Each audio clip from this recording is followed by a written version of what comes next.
Lori here, your positivity princess. I'm here spreading happiness. Hi everyone, it's Lori here, your positivity princess. I'm here spreading happiness and positivity and helping you find the life of your dreams. Now, in every video, there's a little nugget, a little something that you can take with you that may blow your mind. So if you don't want to miss that, click that subscribe button. Click that like button just to show a little bit of love. Okay, now to get started, I want to make this very short, very little. I'm going to capitalize on the short attention span that we all have now. Okay, so I'm going to keep this one really short, and I always say that, but this time I mean it. So guys, I want to remind you of the idea in Neville Goddard of feeling is the secret. Now, you have the book called The Secret by RHonda Byrnes.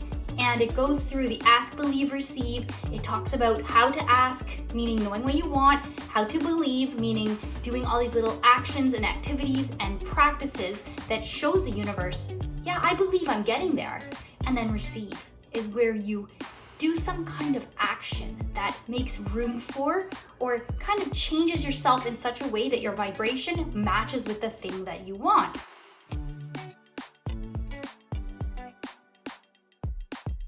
Now, in The Secret, it wasn't extremely clear of what the secret is. Napoleon Hill, in his book, Think and Grow Rich, he wants you to discover the secret on your own. I'm not sure how I feel about that, because I feel that if some people may not be able to think outside the box that way because of our conditioning. This conditioning that we've been receiving since we were little, like since we were born. We're being taught certain things by society, by our parents inadvertently, by school, by all these different factors.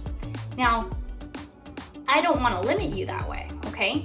So I mean, what I'm trying to say is, Neville Goddard, when he talks about feeling is the secret, he's telling you, that's what the secret is, people. You want the secret? There it is. You have to feel the feeling of already being in that end result. Okay, so I mean, it really goes without saying, you have to know what it is that your desire is. You have to know what you want.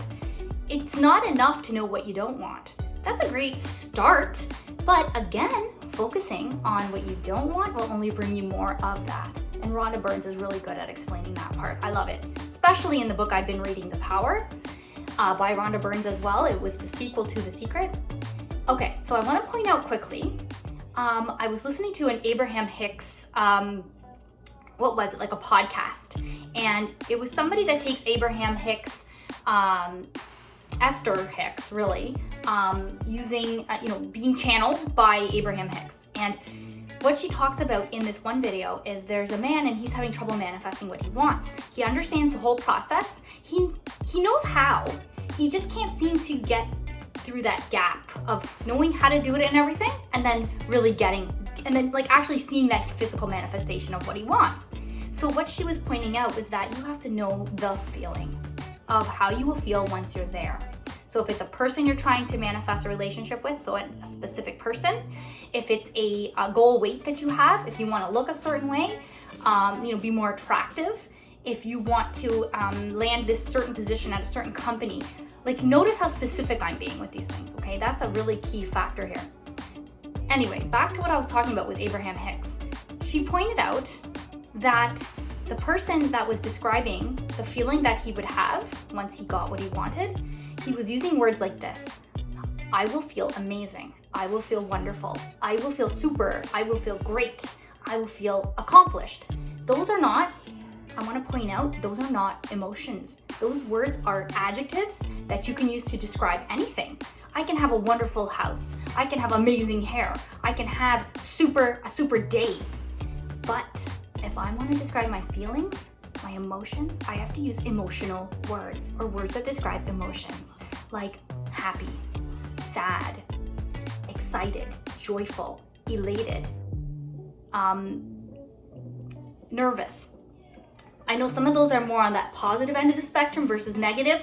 All emotions serve a purpose. I don't want to call them positive or negative because that is all subjective, right? All emotions serve a purpose to communicate something to you. I don't want to digress, but the point is, when you're imagining the feeling that you're going to feel once you're in that end result, try to use emotional words and try to feel those emotions as you're saying them and as you're scripting them and as you're visualizing them. Feel them.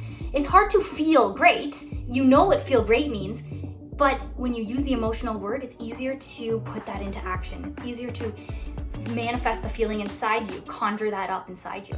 So really quickly, a little exercise we do with children, and it's very helpful for adults too, is what are the feelings, the actual sensations that you have when you're happy?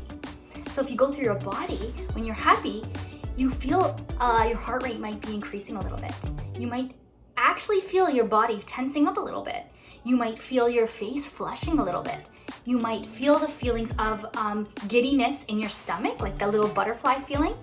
You might feel your heart rate, sorry, I said your heart rate, but your breathing might be a little more shallow because you're a little more excited.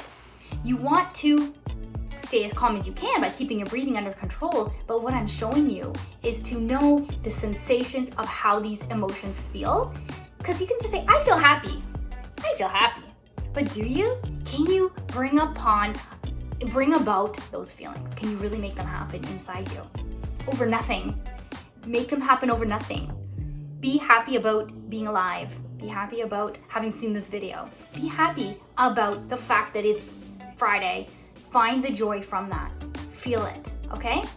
So that was what I wanted to talk to you guys about. I hope you got something from it. Please comment below some kind of big idea you got, okay? Tell me how you feel when you feel happy. What is that feeling of joy, elation, happiness? What does that feel like to you on the inside? Describe it, okay? Now I have a worksheet that I'm attaching to my blog, and there's a link below, and I want you to be able to use that. It's the same kind of worksheet we use with children when we're describing our emotions. And yes, it's usually used when kids are describing their negative emotions or the emotions that are not serving them or causing them to be impulsive or something like that. But it really, really helps to use it as well when you're wanting to really work through positive emotions too and conjure those up more easily. Think about what I don't want to use this word, it sounds a little bit esoteric, but think about what a wizard you can be of your own emotions. You can completely be in control of them when you know them, when you can harness them, when you can say, okay, now I'm going to increase my heart rate a little bit. You can have a bit of control over those autonomic things. Guys, I love you so much. I'm really happy you're here. I just had a little goosebump shiver when I said that. I love you guys so much. Thank you so much for watching. And please click that subscribe, click that like button, click that bell button so you don't miss anything. And I love you. Have a great day. Be positive. Hi everyone, it's Lori here, your Law of Attraction coach, and oh my god. Hi Positive Peeps, it's me Lori, your positivity princess. I'm here spreading happiness and positivity. Now, I want to remind you that I am a Law of Attraction coach, and if you don't